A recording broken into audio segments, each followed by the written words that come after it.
This is the 2023 Camry XLE. If you're looking for your next dependable sedan, then this brand new Camry is the perfect upgrade for you. The Camry XLE is equipped with Toyota's pre-collision system, with pedestrian detection alert, dynamic cruise control, lane departure alert, and more to keep you safe and secure in your travels. With 38 miles to the gallon on the highway, Eco, Normal, and Sport drive modes, and updated digital features like Apple CarPlay and Android Auto, you'll be in love the first time you sit behind the wheel of your new Camry. Today, we're taking Dillon Radin for a drive. The 6-foot Ford is in his first year with the Dawgs, and the Long Beach, New York native is tearing it up on the ice, with 11 goals and 6 assists in 20 games for Roanoke. Dylan, how we doing, man? Doing good, Mitch. How are you? Doing well, buddy. I'm Mitch Stewart, and this is Driving with the Dawgs. Good to see you. Good to see you. Thanks for hopping in. They got us in the sweet Camry today, Nice. so Very nice, very nice. I know, fancy. So yeah, we're gonna. Seatbelt. Oh yeah. Holy smokes! I'm ready to jump out for it here. Safety first. That's what we follow here. I do want to start off with just kind of where your pro career started. You got a couple games with Evansville at the end of your college playing career last year. What was that experience like for you in those few games that you were able to play with the Thunderbolts in Indiana? It was good. It was fun. It was exciting. Yeah, I was out there for 2 games after my college career ended, and yeah, I found some success. But as the wave comes of the D3 players, afterwards come the D1 players, and it was just next man up, and so I found myself on my way back to UMass Dartmouth. But that was fine with me. Had some success, scored a goal. That was good. And so you scored on, was it your first pro shift that you were able to score on? Yep. and they let you somehow fall to us. So Yeah. So on that note, this offseason you're a free agent, you're entering into your first pro season. What was the process like as far as how you got in touch with head coach Dan Bremner and how you ended up here in the Star City? So this summer I kind of was just focused on training, getting on the ice, staying in the gym, and nothing had really materialized as far as teams would go. But I was talking to my buddy Sean Leonard, and he actually reached out to Dan Bremner for me, and the rest is history. He gave me a call and he said, if you'd like, we'd like to have you at the tryout camp, and went out there, worked my butt off, and I'm here today. Happy to be here. You mentioned your buddy Sean Leonard. You guys played together at UMass Dartmouth, and what was that like, being able to come into a locker room where you at least already knew one familiar face in Sean as you were coming back to a team that had a lot of returning faces from the prior season? Yeah, that was big. Having a familiar face was definitely helped me ease into it. I had someone that I could, if I had any questions, I could always go to him with them, and he's great like that. Sean's really the best. I mean, we've been missing him here for a little bit now, but it was awesome to have him, and him help me get comfortable here, which wasn't tough with the group of guys that we have. But yeah, Sean was definitely instrumental in getting me here and helping me ease into Roanoke. So you grew up in Long Beach, in New York, so just a short stone's throw away from the Big Apple. But what was it like growing up for you on Long Island? And that's a big difference between in Long Island and on Long Island. Yeah. People like to talk about in Long Island, on Long Island. But Long Beach, I had the best upbringing. I mean, as far as summers go on the beach and then winters in the rink, it was the best of both worlds.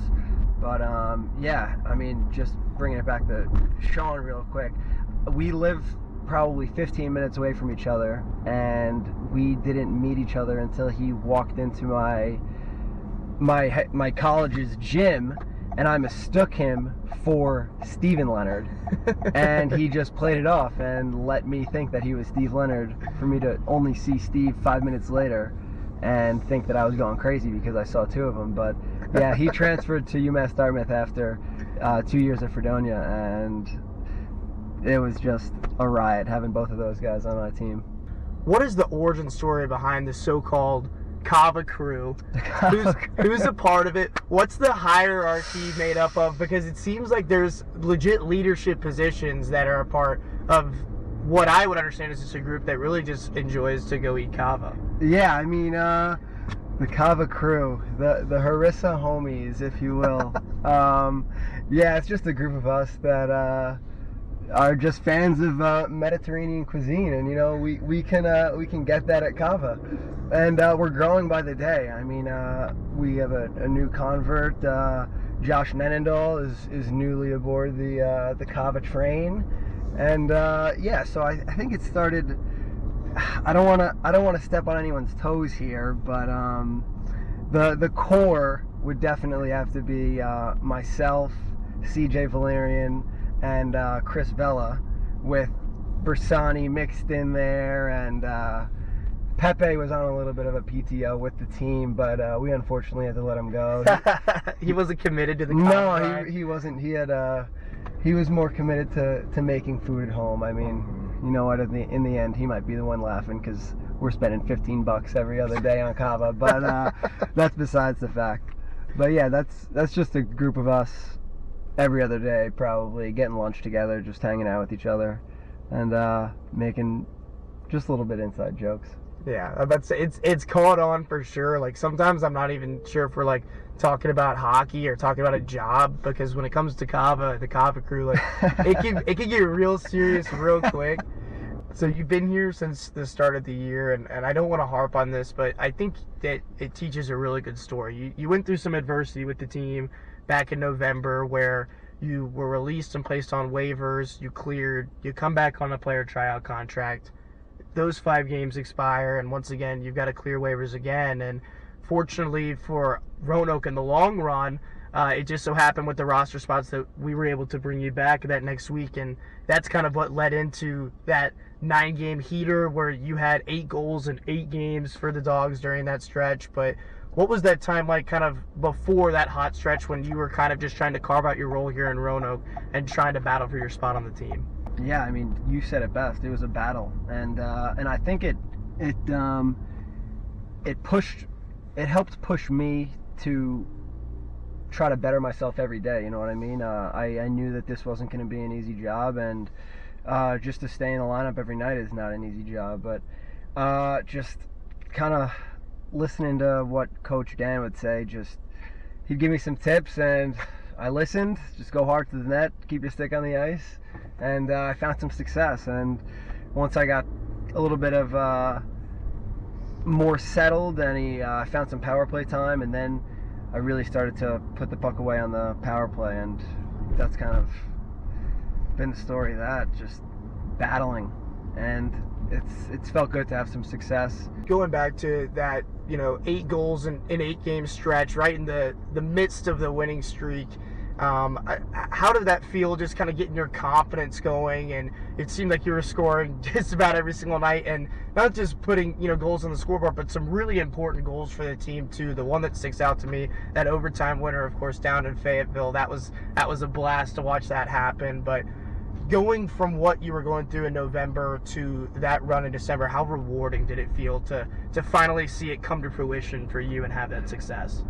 Oh, so rewarding. I mean, it such a relief, and you said it yourself, confidence. That's really what it all comes down to. I mean, the more I would score, the more confident I felt, the more I wanted the puck on my stick, and just one thing led to another, and I was playing great hockey. We're about to pull back into the arena here. Is there anything else that I didn't touch on, or that you maybe kind of just wanted to say to the fans that might be watching this back home as they continue to root you on in the start of your Dawgs career? Just keep being rowdy at the home games, and just want to wish everyone a happy New Year. Good deal. Yeah, I think you said it best. It's been rowdy, and I think you're being a little hard on yourself, man. You guys won 9 in a row in there. We got some points to play with, and I'm sure you guys will get it figured out here into the month of January and get back on the hot streak. It's nice sitting on top, but we want to stay on top. So yeah, for sure. All right, man. Appreciate you, Dillon. Good luck this weekend, and take it easy, my friend. Absolutely. Thank you, Mitch. Driving with the Dawgs is sponsored by Haley Toyota, the official ride of your rail yard dogs. Visit Haley Toyota online at HaleyHasItForLess.com and stay tuned for more episodes coming soon.